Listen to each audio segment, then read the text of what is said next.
हम्म। Hello दोस्तों, आप सब कैसे हो? उम्मीद है कि आप सभी लोग अच्छे होंगे।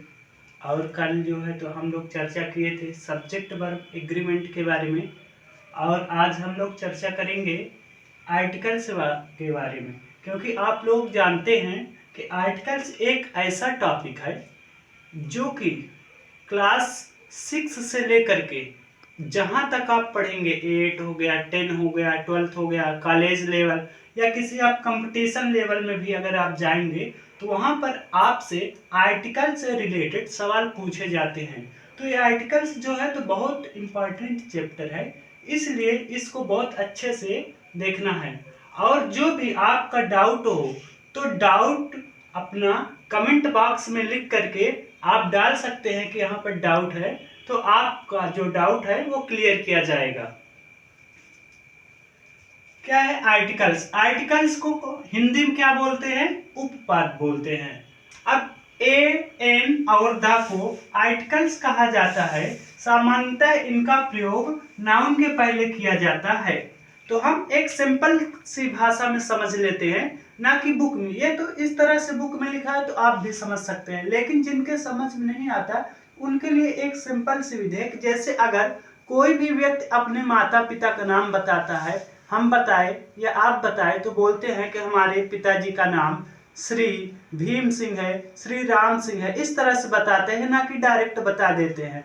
तो अपने पिताजी के नाम के आगे हम अपने पिता का नाम सम्मान से बताते हैं, श्री लगा करके, या इंग्लिश में मिस्टर लगा देते हैं। ठीक इसी प्रकार से आर्टिकल का उपयोग हम नाउन के पहले करते हैं, और नाउन के पहले कर देते हैं तो उस नाउन का जो रिस्पेक्ट होता है, हम ये कह सकते हैं कि उस नाउन का रिस्पेक्ट बढ़ जाता है।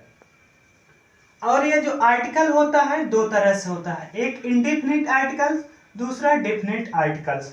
तो इंडेफिनिट आर्टिकल्स जो होते हैं इसके अंतर्गत हमारा ए आता है और एन आता है। और दूसरा होता है डेफिनिट आर्टिकल्स। डेफिनिट आर्टिकल्स का मतलब ये होता है कि द। इंडेफिनिट को इंग्लिश में अनिश्चित बोलते हैं, डेफिनिट को बोलते हैं निश्चित। मतलब ए और ए का एन का निश्चित नहीं है कि हम कहां पर यूज करेंगे, कहां पर यूज नहीं करेंगे। द का एक निश्चित है, क्योंकि बोलते हैं definitely you will come here, आप बोलते हैं कि निश्चित आप यहां आओगे। लेकिन इंडेफिनिट में बोलते हैं इसका कोई निश्चित नहीं कब क्या कर सकता है या नहीं कर सकता है। ए का देखते हैं कि कुछ लोग जैसे ए को बोलते हैं ए, कुछ लोग आ बोलते हैं। ठीक इसी तरह एन को बोलते हैं, कुछ लोग इसे अन पढ़ते हैं, कुछ लोग इसे इन पढ़ते हैं। सेम इसी तरह से दा को कुछ लोग दा पढ़ते हैं, कुछ लोग दी पढ़ते हैं। तो आज हम सबसे पहले बात करेंगे कि कब किसको क्या पढ़ा जाएगा और कब सही होगा क्या पढ़ेंगे। तो जैसे लिखा है दा, तो दा यहां पर लिखा है, एक हम दा को दा भी लिखे हैं, दूसरे दा को दी भी लिखे हैं। एक मून है, दूसरा सन है। तो यहां पर अगर हम डायरेक्ट रिस्पेक्ट में देखें, अगर कॉन्सोनेंट के, तो दोनों तो कॉन्सोनेंट से स्टार्ट है।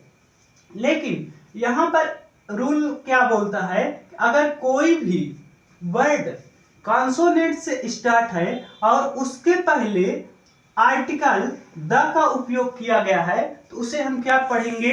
टीएचई को द पढ़ेंगे। दूसरा रूल ये बोलता है कि अगर कोई भी वर्ड स्टार्ट हो रहा है कॉन्सोनेंट से या वावल से, ये मैटर नहीं कर रहा है कि हम यहाँ पर कॉन्सोनेंट लिखे हैं या वावल। अगर हम सन के बाद यहाँ पर हम लिख दे रहे हैं अर्थ,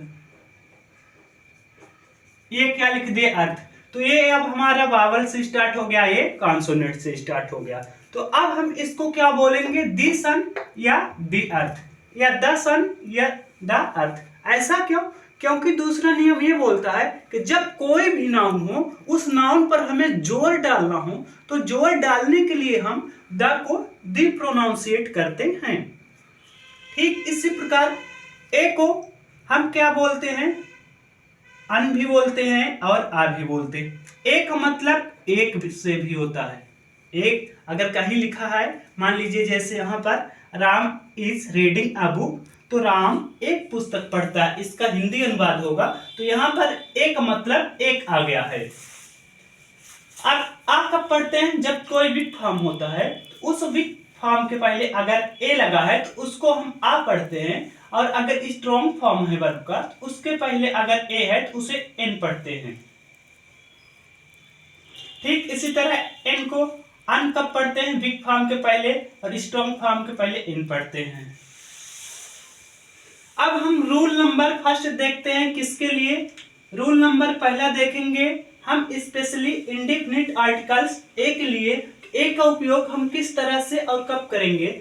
ए का प्रयोग कॉन्सोनेंट्स, कॉन्सोनेंट्स आपको हम पढ़ाए हैं फर्स्ट में ही कि वावल्स होते हैं ए ई आई ओ यू। हमारे ये 5 वावल्स होते हैं इंग्लिश में, ए ई आई ओ और यू। इनके अलावा जो भी इंग्लिश में लेटर्स बचते हैं उन्हें हम वावल्स का कॉन्सोनेंट कहते हैं, सॉरी। तो इन कॉन्सोनेंट्स के पहले या हिंदी में जैसे हम क्या बोलते हैं, का से जा तक जो भी लेटर्स आते हैं इन लेटर्स को भी हम क्या बोलते हैं, व्यंजन बोलते हैं हिंदी में। तो कोई भी लेटर या कॉन्सोनेंट से बी जेड इनसे स्टार्ट हो या का से जा तक वाले कोई भी शब्द अक्षर से स्टार्ट हो तो इनके पहले हम किसका उपयोग करते हैं, ए का उपयोग करते हैं। जैसे देख लेते हैं यू हैव अ पेन। अगर पेन को हम लिखेंगे तो इस तरह हिंदी में लिखते हैं पेन, तो शुरू में क्या आ गया, पा। तो हम यहाँ से देख सकते हैं कि जो पा अक्षर आता है हमारा ये कहाँ आता है, का से ज्ञ के बीच में आता है। इसलिए इस पेन के पहले हम आर्टिकल ए का यूज किए हैं, ना कि आर्टिकल एन का किए हैं। ठीक अगला एग्जाम्पल है Ram is reading a book. अगर बुक को हम इंग्लिश से हिंदी में अनुवाद करेंगे इस तरह लिखते हैं, मतलब क्या, शुरू में आ गया बा। अब बा आ गया तो बा को भी हम देख सकते हैं कि का से ज्ञ तक के बीच में आता है हमारा बा, इसलिए इस बी के पहले आर्टिकल ए का यूज किया गया है। और अगर हम सेम इसी तरह इंग्लिश में देख लेंगे इंग्लिश कॉन्सोनेंट, तो यहाँ पर डायरेक्ट लिखा हुआ है बी एक कॉन्सोनेंट है, कॉन्सोनेंट है मतलब बी कॉन्सोनेंट है, और बी के पहले हम किसका यूज करेंगे, आर्टिकल ए का। तो इंग्लिश में भी आर्टिकल ए आ रहा है और हिंदी के व्यंजन में भी आर्टिकल ए आ रहा है। आप लोग इसको समझिए अच्छी तरह से, आप लोग इसका स्क्रीनशॉट ले लीजिए, फिर आगे चलते हैं। अब रूल नंबर 2 है, जब कोई शब्द वावल से शुरू हो किंतु उसका उच्चारण व्यंजन की तरह हो तो आर्टिकल्स ए का उपयोग होता है। कहने का मतलब ये है कि ऐसा लगता है या इस तरह से लिखा होता है, जो उसका स्टार्टिंग लेटर होता है वो हमारा वावल्स होता है, लेकिन जब हम उसको पढ़ते हैं या लिखते हैं तो व्यंजन से स्टार्ट होता है या व्यंजन की तरह उच्चारित होता है, तो उसके पहले भी हम आर्टिकल ए का यूज करते हैं। जैसे लिखा यूनिवर्सिटी, यूनियन हो गया, यूटेंसिल हो गया। अगर हम यूनिवर्सिटी को लिखेंगे हिंदी में तो शुरू में या आ जा रहा है, क्या आता है, या, मतलब यूनिवर्सिटी, इस तरह से लिखा जाता है, इसलिए इसके पहले आर्टिकल ए का उपयोग किया जाएगा।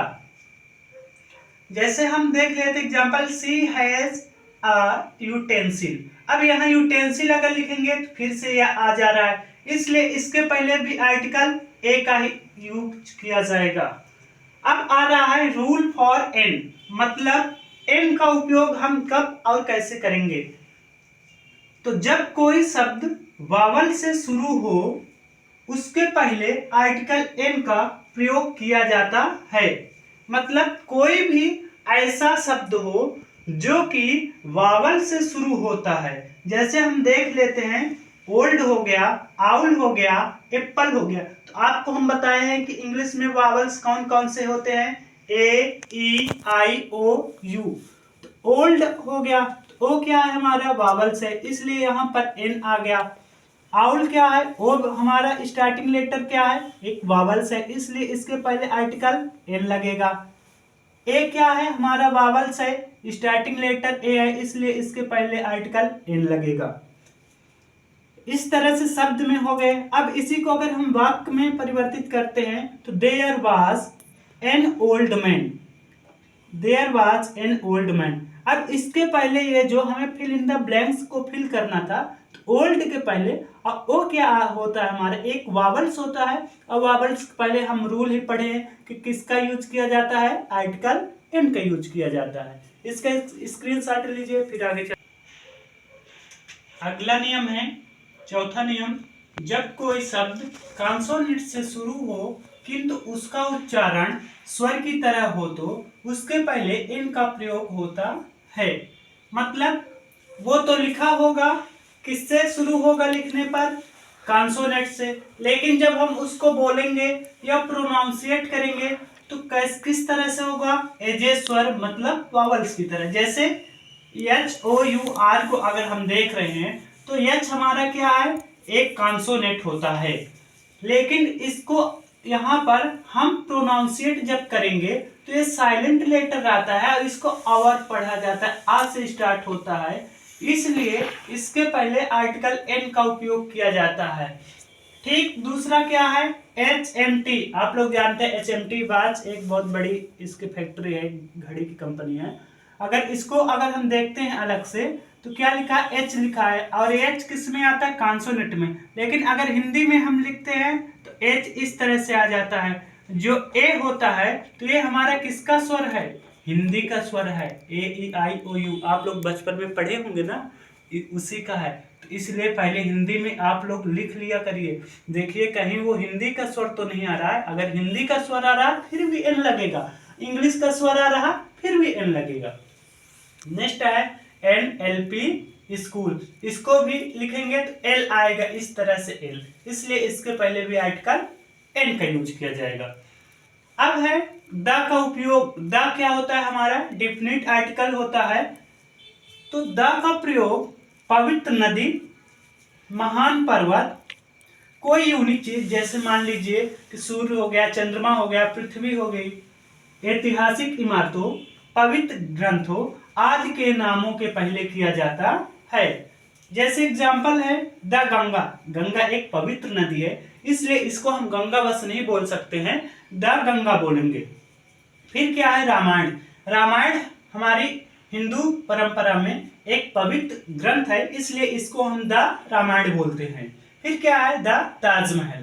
ताजमहल एक ऐतिहासिक इमारत है, इसलिए इसके नाम के पहले द ताजमहल का प्रयोग किया जाता है। Thanks you.